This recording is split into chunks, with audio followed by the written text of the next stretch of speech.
In this week's edition of A Ray of Hope, it's the police to the rescue. And we're not talking about crime fighting. Officers from the South St Andrew Police Community Safety and Security Branch answer the call for assistance from fire victims in Waterhouse, St Andrew.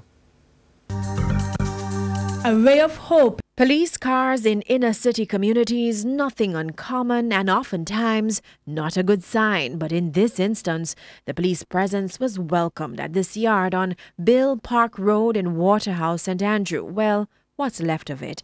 The officers came bearing gifts to over 50 persons, including children who lost everything in a fire which gutted their homes on January 25th. Melina Mosley, recapping the event, said it all started sometime after 3 a.m. when she heard a strange noise and smelled gas. I heard gunshots firing and then I saw the fire. My house got light first. I lost everything. Now clothes hang where homes no longer stand. Empty foundations and rubble from the blaze still evident.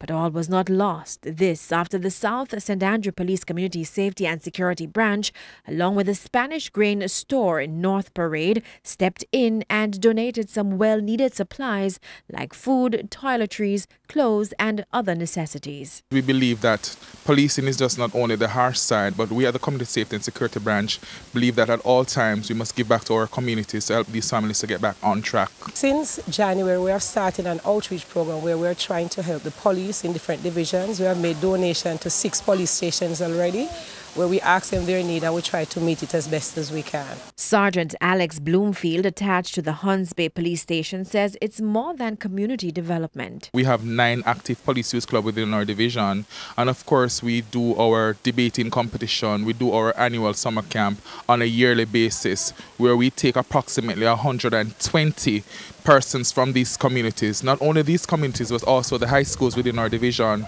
We look at community development, we look at behavior ratifications, and we ensure that these persons are put on track because we're cognizant of the fact that the Jamaica Constabulary Force just don't look at the short terms, we look at the long term. So we want these persons to engage the police at all times. It's not normal to see the police come and help out the community, but I'm telling you, they did a wonderful job for us. Sergeant Bloomfield said victims of Booby Drive in Kingston, where 3 children died in a fire on January 27, will also benefit. As time goes by, we hope that this will stop, and we can guarantee these communities that the police is working assiduously to ensure that these perpetrators are brought to justice. With your Ray of Hope, I'm Janella Precious.